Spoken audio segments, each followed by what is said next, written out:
Human geography के एक और लेक्चर के अंदर आपका स्वागत है। आज का हमारा टॉपिक है सस्टेनेबल डेवलपमेंट ऑफ सिटीज़। शहरों का सतत विकास किस तरह किया जाए, कौन कौन सी समस्याएं चुनौतियां सामने आती हैं और क्या क्या इसके लिए सरकार कदम उठा रही है, इसको हम भारतीय संदर्भ में खास तौर पर देखेंगे। सबसे पहले हम यह देख लेते हैं कि सतत विकास होता क्या है। सस्टेनेबल डेवलपमेंट की जब हम बात करते हैं, ये होता क्या है। सतत विकास शब्द मानव विकास, मूल्यों और संस्कृतियों में अंतर को शामिल करने के लिए व्यवसाय विकास, विज्ञान और व्यापार की सीमाओं से परे जाता है।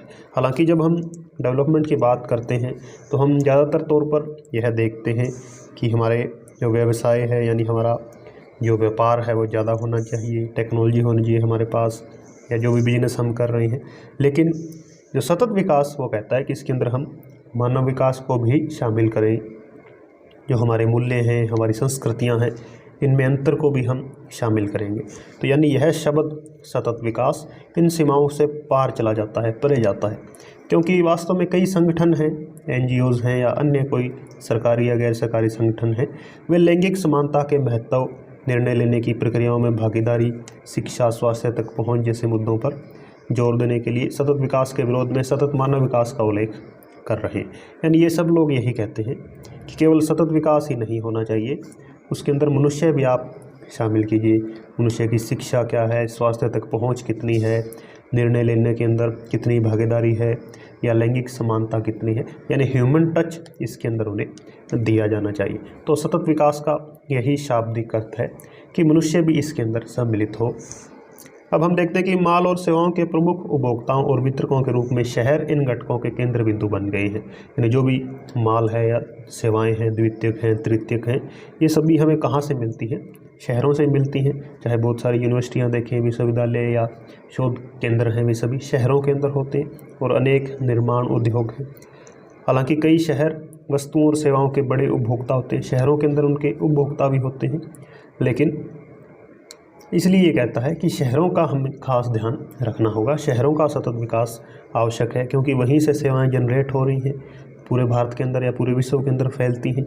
संसाधनों की बढ़ती खपत, व्यापार पर बढ़ती निर्भरता के परिणाम स्वरूप संसाधनों को बाहरी क्षेत्रों से बाहर निकालते हुए शहरों का पारिस्थितिक प्रभाव इनके भौगोलिक स्थानों से परे हो जाता है। यानी शहर क्या है, केवल एक भौगोलिक इकाई ही नहीं है, उनका महत्व बहुत अधिक है। क्योंकि शहरों की सेवाएं हैं वे अन्य गाँवों तक, या जो भी सीमांत क्षेत्र हैं, सीमावर्ती क्षेत्र हैं, उन सभी के अंदर इनकी सेवाएं देखी जाती हैं।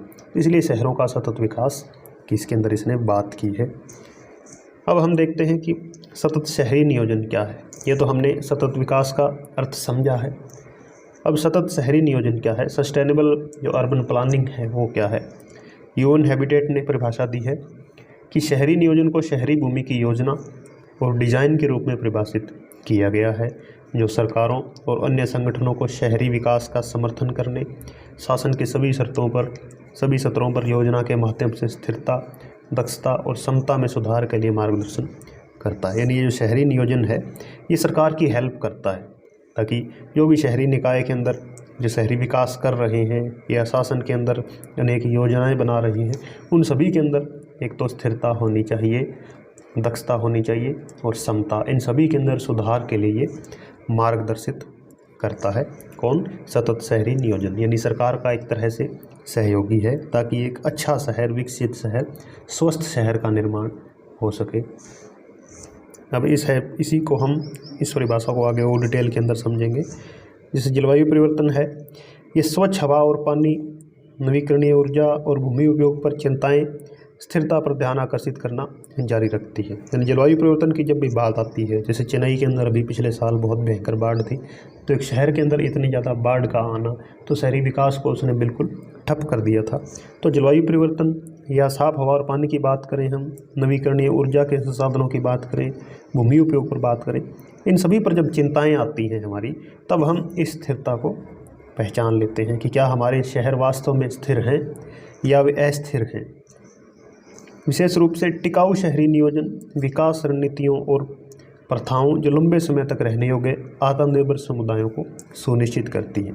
तो जो टिकाऊ शहरी नियोजन है, ये ऐसी विकास की रणनीतियाँ बनाता है या ऐसी प्रथाएं वहाँ पर जारी करता है जो लंबे समय तक, यानी हम एक शहर के अंदर रह सकें और आत्मनिर्भर समुदाय हम बना सकें।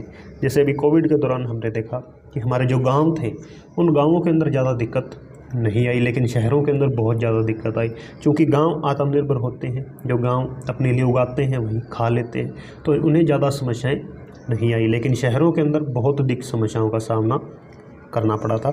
इसलिए यह आत्मनिर्भर समुदायों को सुनिश्चित करने का प्रयास करती है। कौन? सतत शहरी नियोजन।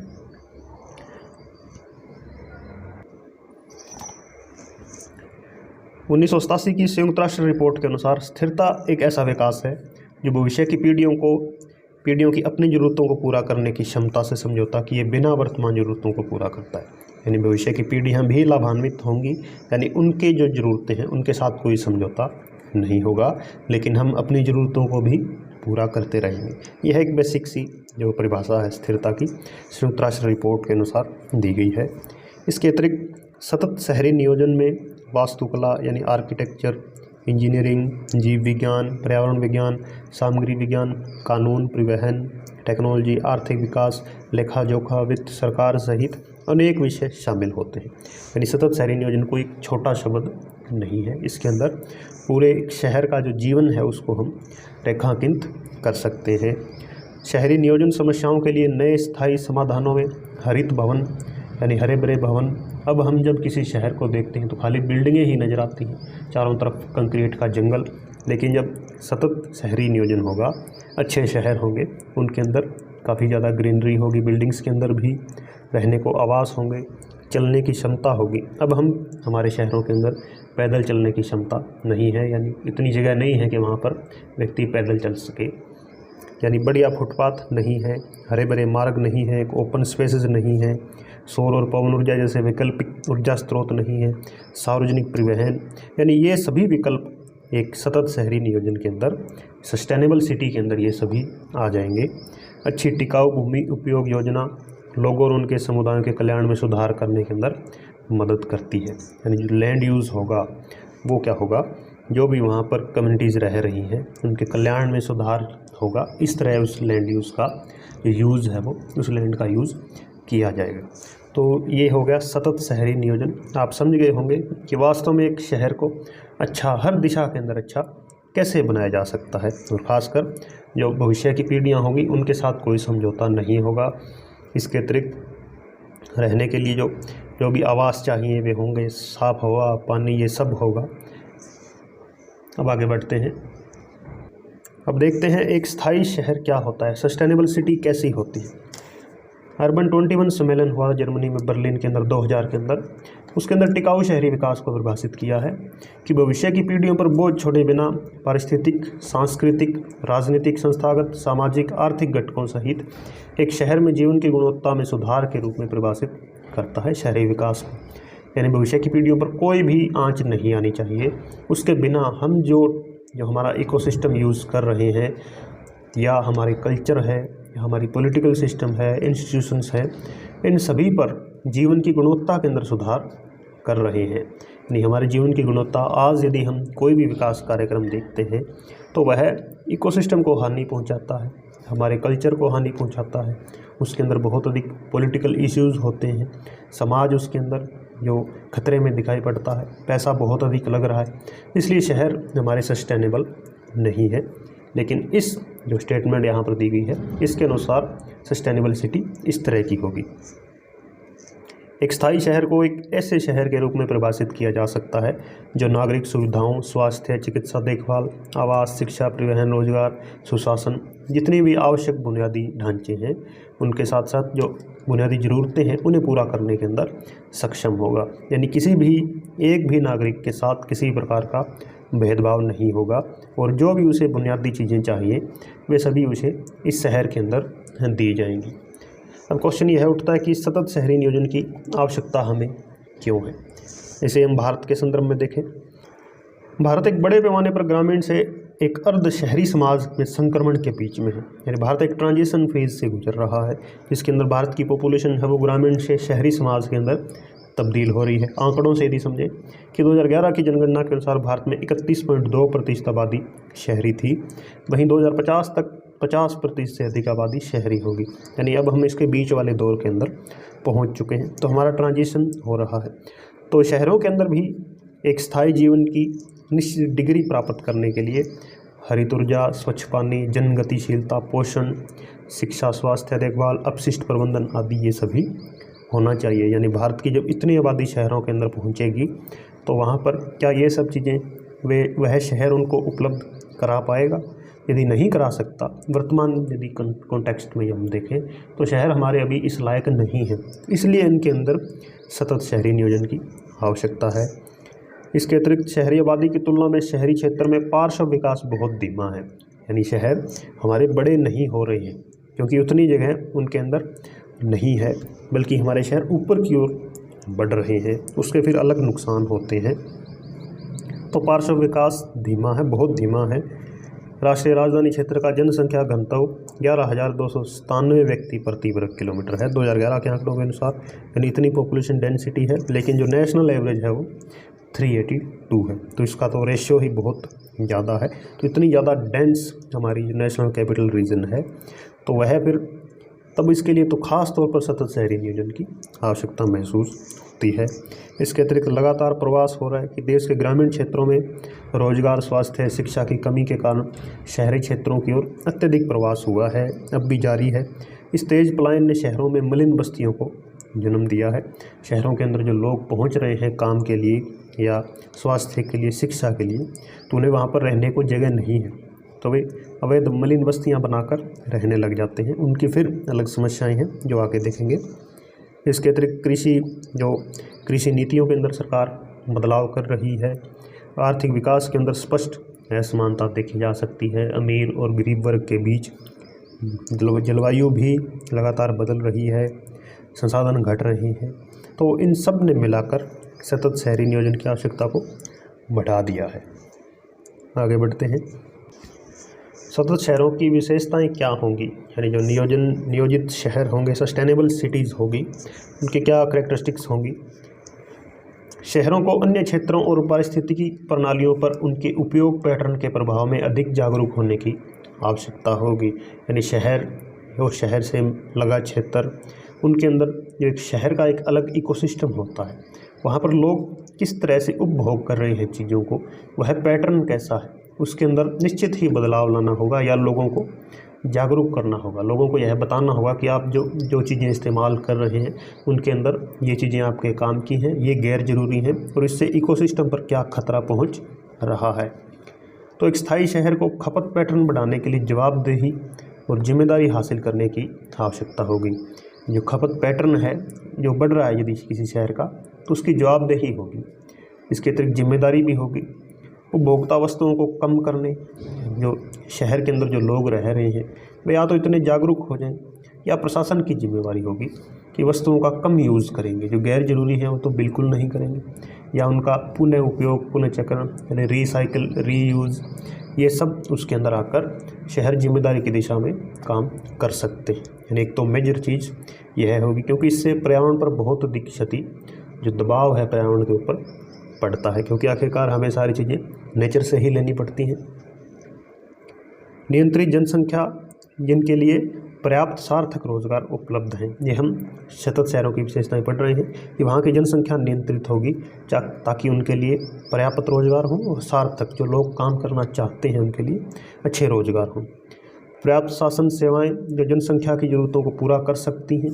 स्थानीय संस्थाओं में नागरिक कर्तव्यों, सामुदायिक भागीदारी, पहचान की भावना, जिम्मेदारियों, पारदर्शिता और समानता की भावना का ख्याल रखती हैं। यानी अब जो शासन सेवाएं हैं, यह प्रशासन पर बात आ गई कि प्रशासन ऐसा होगा कि जनसंख्या की ज़रूरतों को पूरा करेगा। उन्हें स्थानीय संस्थाओं में जो भी नागरिक कर्तव्य हैं या समुदाय के अंदर उनकी भागीदारी होगी, पहचान की भावना होगी, लोगों की खुद की जिम्मेदारियां तय होंगी, पारदर्शिता होगी, भ्रष्टाचार नहीं होगा, समानता की भावना, यानी सब कुछ हम इसे नैतिक समाज कह सकते हैं। स्कूल, पार्क होंगे, ड्रेनेज सिस्टम होगा, स्थानीय चिकित्सा प्रतिष्ठान, पर्याप्त बुनियादी ढांचे, जो भी हमारे इंफ्रास्ट्रक्चर है बेसिक, उन सभी को पूरा करती नियोजित आवासीय कॉलोनियाँ होंगी। ऐसे नहीं कि मलिन बस्तियों के अंदर लोग रह रहे हैं। परिवहन पर्यावरण को प्रभावित करता है, तो परिवहन एक महत्वपूर्ण टॉपिक या जो एलिमेंट हो जाता है। कुशल परिवहन योजना में पर्याप्त सड़कें, पार्किंग स्थल, परिवहन की वैकल्पिक प्रणाली, जन परिवहन सुविधाओं जैसे विकल्पों और विकल्पों की एक विस्तृत श्रृंखला पर विचार करना पड़ता है। अब यदि सभी लोगों के पास कारें हैं या मोटर बाइक है और वे सभी जा रहे हैं सड़कों से, तो निश्चित ही पर्यावरण प्रभावित होगा। वहीं पर यदि इसके बजाय यदि परिवहन सुविधाएं जन परिवहन है, यानी सरकारें यदि उनके पास एक बस के अंदर 50, 60, 100 लोग जा सकते हैं, एक कार के अंदर 1 या 2 व्यक्ति ही जा सकते हैं, 4 व्यक्ति जा सकते हैं, तो इसके अंदर वैकल्पिक प्रणालियां होंगी जिन पर कि विचार होगा। इसका उद्देश्य होगा कि भीड़ भाड़ वाली जगहों पर चलने वाले कुल वाहन मील को कम करना चाहिए, यानी भीड़ भाड़ वाली जगहों पर कम से कम हम साधन लेके जाएं ताकि प्रदूषण और जो ग्रीन हाउस गैसों को हम इमिट कर रहे हैं वह कम से कम हो। अनुपचारित सीवेज, प्रदूषित नदियां, झीलों और तटीय क्षेत्रों के मुद्दों को संबोधित करने के लिए प्रभावी पर्यावरणीय बुनियादी ढांचे की भी इसके अंदर व्यवस्था होगी। सीवेज बहुत बड़ा इशू होता है शहरों के अंदर, क्योंकि जो कि बहुत अधिक प्रदूषण फैलाता है, नदियों, नालों में, झीलों में फेंक दिया जाता है अनौपचारिक मल, तो उसके लिए भी काफ़ी अधिक कार्य करने होंगे।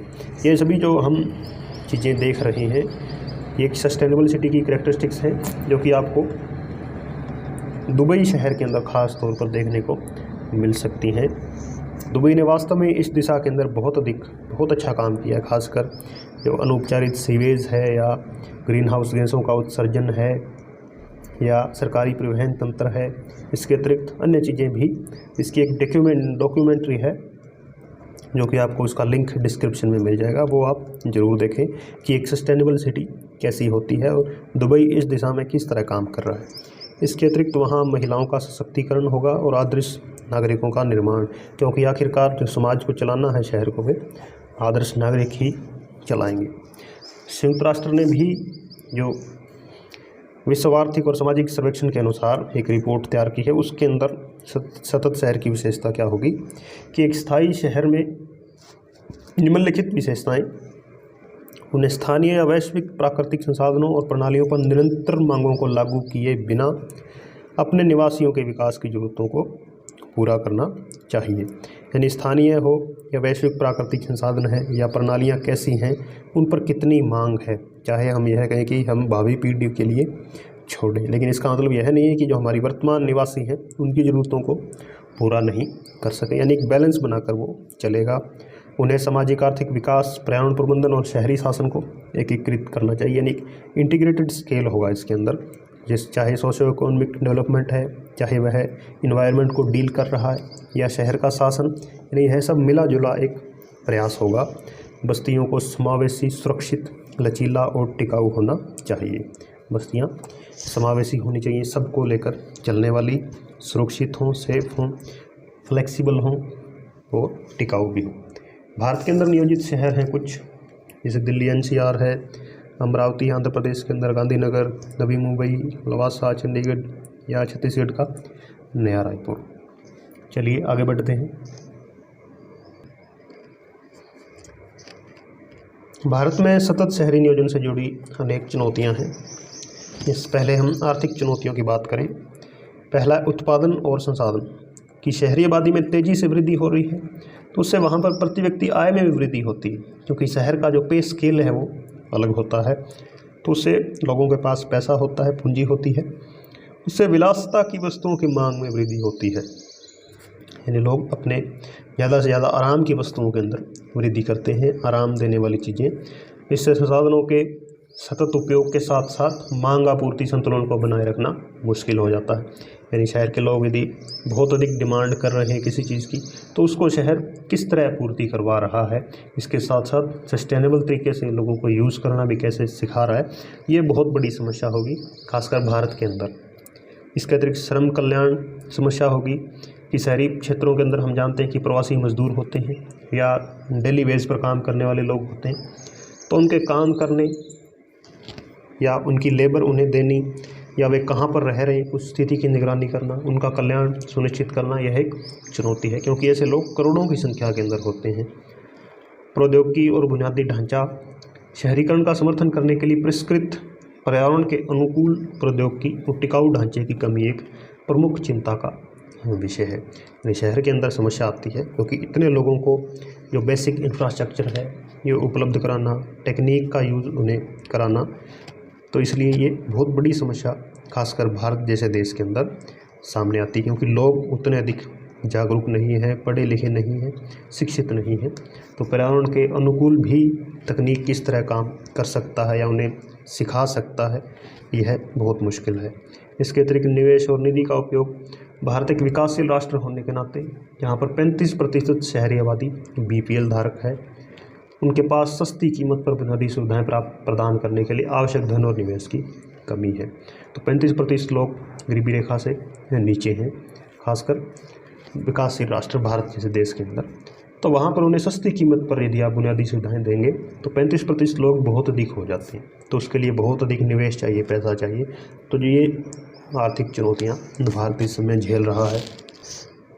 अब राजनीतिक समस्याएं देखते हैं। पहला, शासन। शहरी क्षेत्रों के आसपास के क्षेत्रों में शासी निकायों के संबंध में स्पष्टता का अभाव है।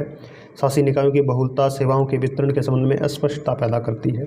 इस क्षेत्र में उचित विकास का अभाव, यानी जो भी निकाय चलाते हैं शहरों के अंदर, जितने भी म्यूनिसिपैलिटी कॉरपोरेशंस हैं या वार्ड मेंबर्स हैं या अन्य जो भी म्यूनिसिपैलिटी के अंदर कार्यरत जो भी शासक हैं या MLAs हैं, MPs हैं, तो वे हैं तो संख्या तो उनकी बहुत है, लेकिन जो सेवाएं दे रहे हैं उनके अंदर हम देखते हैं कि पता नहीं लोग रहते कहाँ हैं शासन वाले, या प्रशासन कर क्या रहा है।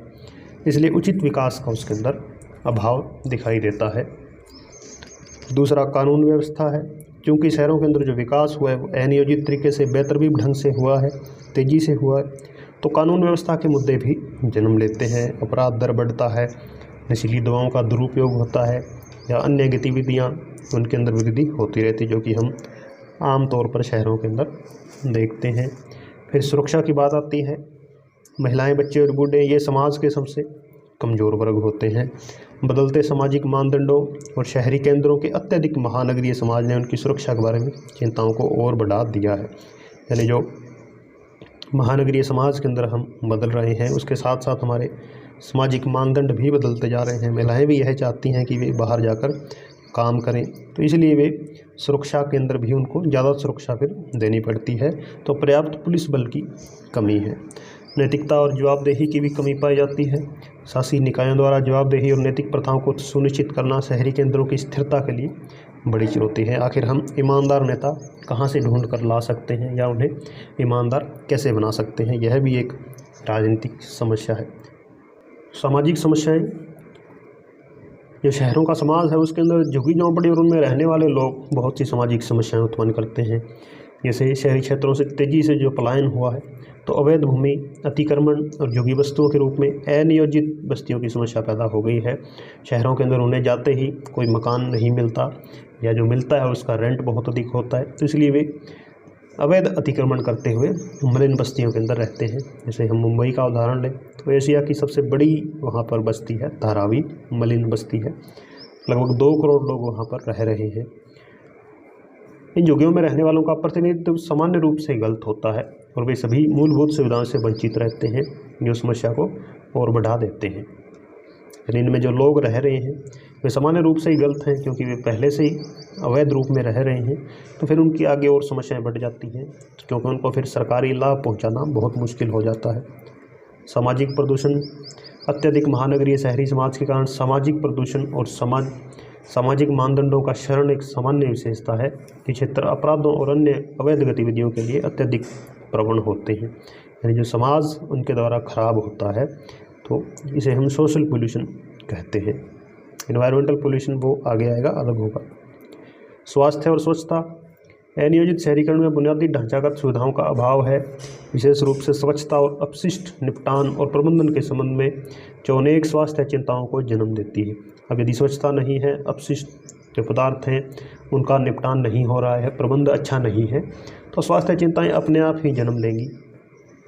इसके अतिरिक्त प्रदूषण और जो मिलावटी खाद्य आपूर्ति की जो सेवाएं हैं, उसे शहरी केंद्रों में स्वास्थ्य के मुद्दों को और गंभीर बनाया है। इससे मानसिक विकार भी तेज़ी से बढ़ रहे हैं शहरों के अंदर। लिंग संबंधी भी मुद्दा है। साक्षरता दर तो उच्च है शहरों के अंदर, लेकिन फिर भी लिंगानुपात के खराब है। जैसे 2011 के अनुसार दिल्ली का लिंगानुपात 832 और मुंबई का 852 है, जो कि कम है। भावी पीढ़ी की चिंताएं भी हैं, क्योंकि बदलते सामाजिक परिवेश ने पारिवारिक मूल्यों को बहुत प्रभावित किया है। एकल परिवार हो गए हैं और जो भी उनके अंदर दोनों भागीदार हैं, पति पत्नी हैं, दोनों काम करना चाहते हैं, तो तो जो समाज में बच्चे हैं और बूढ़े हैं वे अकेले रह गए हैं। ये भी एक मेजर इशू है भारतीय शहरी समाज के अंदर। फिर पर्यावरण की समस्याएं हैं। पर्यावरण का तो बिल्कुल डिग्रेडेशन हो रहा है, क्योंकि निर्माण गतिविधियां शहर के अंदर लगातार जारी रहती हैं। वाहन हैं, औद्योगिक बहुत ज़्यादा वे पोल्यूशन एमिट करते हैं, ग्रीन हाउस गैस एमिट करते हैं, या उनके साथ जो ऊर्ध्वाधर विस्तार यानी शहर क्या है इस तरह ऊपर की ओर बढ़ रहे हैं। तो शहर की एक अपनी क्लाइमेट होती है, वह भी काफ़ी ज़्यादा प्रभावित होती है। वहाँ पर साफ़ हवा या बरसात होगी तो अम्लीय वर्षा होगी, हवा साफ़ नहीं होगी, इससे उनका काफ़ी ज़्यादा एनवायरनमेंट डिग्रेड हो रहा है। अपशिष्ट प्रबंधन वहाँ पर उचित नहीं है। अनुचित अपशिष्ट प्रबंधन प्रथाएं और लैंडफिल शहरी जलवायु और जल निकायों पर नकारात्मक प्रभाव डालती है। यदि अपशिष्ट वे अच्छे से मैनेज नहीं कर रहे हैं तो शहर का जो भूमि है, लैंडफिल है, वो ख़राब होगी, जलवायु ख़राब होगी, और जो वाटर बॉडीज़ हैं उनके ऊपर भी नेगेटिव इफेक्ट पड़ेगा। भूमि उपयोग पैटर्न बदलना। शहरी क्षेत्रों के सीमांत क्षेत्रों में कृषि और वन भूमि से कंक्रीट के जंगलों में भूमि उपयोग पैटर्न तेज़ी से बदल रहा है। इन शहरी केंद्रों का अनियोजित विस्तार संसाधनों को और कम करता है, पर्यावरण को क्षति पहुंचाता है। यानी शहर के जो पास के क्षेत्र थे उनके अंदर जो कृषि थी या वन भूमि थी उनको हमने शहरों के अंदर बदल लिया है, यानी वो उस जगह को हमने कब्जा कर लिया है उस पर, और फिर सड़कें हैं, बिल्डिंग्स हैं, यानी कंक्रीट हम बिछा रहे हैं सीमेंट का, तो उससे फिर भूमि उपयोग पैटर्न बदल रहा है। वनों की कटाई और मरुस्थलीकरण, बढ़ती जनसंख्या है उसका पेट भरना है, या निर्माण गतिविधियां हैं, इसे RU फ्रिंज है, जो रूरल अर्बन फ्रिंज है, उसके अंदर तेज़ी से वनों की कटाई और मरुस्थलीकरण होता है। तो ये पर्यावरण समस्याएं हैं शहरों के अंदर। तो ये हमने देखी कि भारत में सतत शहरी नियोजन से जुड़ी चुनौतियां हैं। अब हम देखते हैं कि क्या गवर्नमेंट कुछ कर रही है, सरकार की पहल क्या है। तो सरकार ने कुछ एक मंत्रालय बनाए हैं।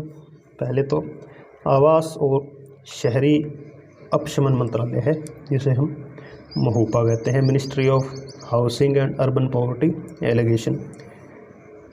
इसका कार्य है आवास नीति और कार्यक्रम तैयार करने, योजनाओं के प्रशासन, आवास, भवन निर्माण सामग्री, तकनीक, भवन लागत में कमी के लिए सामान्य उपायों को अपनाने को प्रोत्साहित करने के लिए जो भी सरकारी योजनाएं हैं उनके ऊपर प्रशासन क्या कर रहा है, शहरी गरीबों के लिए उन्हें क्या हाउस दे रहा है, उनके भवन निर्माण के अंदर सामग्री दे रहा है या तकनीक दे रहा है, भवन लागत के अंदर कितनी कमी की जा सकती, इन सब के लिए यह मंत्रालय बनाया गया है। फिर है कायाकल्प और शहरी परिवर्तन के लिए अटल मिशन, अमृत भी हम इसे कह सकते हैं, यानी Atal mission of rejuvenation and urban transportation का है ये अमृत। यह योजना शहरी नवीकरण परियोजनाओं पर ध्यान केंद्रित करती है ताकि एक बुनियादी ढांचा स्थापित किया जा सके जो शहरी परिवर्तन के लिए पर्याप्त मजबूत सीवरेज नेटवर्क और पानी की आपूर्ति सुनिश्चित करे। इसका फोकस सीवेज सिस्टम और वाटर के ऊपर रहता है। स्मार्ट सिटी मिशन भी लाया गया था कि 100 स्मार्ट सिटी बनाई जाएंगी। नागरिकों के लिए स्मार्ट परिणाम बनाने के साधन के रूप में स्थानीय विकास और प्रौद्योगिकी का उपयोग करके आर्थिक विकास को बढ़ावा देने और लोगों के जीवन की गुणवत्ता में सुधार के लिए एक अभिनव और एक नई पहल है, यानी कुछ नया कुछ करने का प्रयास किया गया है नागरिकों के लिए। इसका उद्देश्य उन शहरों को बढ़ावा देना है जो मुख्य बुनियादी ढांचा प्रदान करते हैं और अपने नागरिकों को जीवन की एक अच्छी गुणवत्ता प्रदान करते हैं। उन्हें एक स्वच्छ और टिकाऊ वातावरण और स्मार्ट संसाधनों का अनुप्रयोग है वो स्मार्ट सिटी मिशन के तहत किया गया था। हालांकि अभी तक इसके अंदर कोई ज़्यादा कुछ नहीं हुआ है। विरासत शहर और विस्तार योजना हृदय है, यानी हेरिटेज सिटी डेवलपमेंट एंड एजुमेंशन योजना है। हृदय को विरासत शहरों के समग्र विकास पर ध्यान देने के लिए लॉन्च किया गया था। इस योजना के लिए अजमेर, अमृतसर, अमरावती, बादामी, गया, कांचीपुरम, मथुरा, पूर्व, वाराणसी, वेलंकनी, वारंगल का चयन किया गया है। यानी जो हमारे पुराने शहर हैं या जहाँ पर विरासत है उनको हम संभाल कर रखें, उनका समग्र विकास हो। स्वच्छ भारत मिशन भी लॉन्च किया गया था SBM शहर के लिए 2 अक्टूबर 2014 से 2 अक्टूबर 2019। शहरों को स्वच्छ बनाने का यह प्रयास था, लेकिन इसके अंदर भी ज़्यादा कुछ काम नहीं हुआ है। इसके अतिरिक्त एक और बड़ी स्कीम थी केंद्र सरकार की, सभी के लिए आवास मिशन, हाउसिंग फॉर ऑल, कि 2022 तक सभी के पास एक अपना घर होगा, लेकिन यह भी प्रक्रिया है वो ठंडे बस्ते के अंदर चली गई है। तो इस तरह यानी मंत्रालय तो बनाए गए हैं, लेकिन वही सरकारी इच्छा शक्ति का अभाव कह सकते हैं, या अन्य जो बुनियादी समस्याएं हैं जो प्रशासन के अंदर होती हैं, उनसे सतत शहरी नियोजन भारत के अंदर रुका हुआ है। तो ये हमारा आज का टॉपिक। धन्यवाद।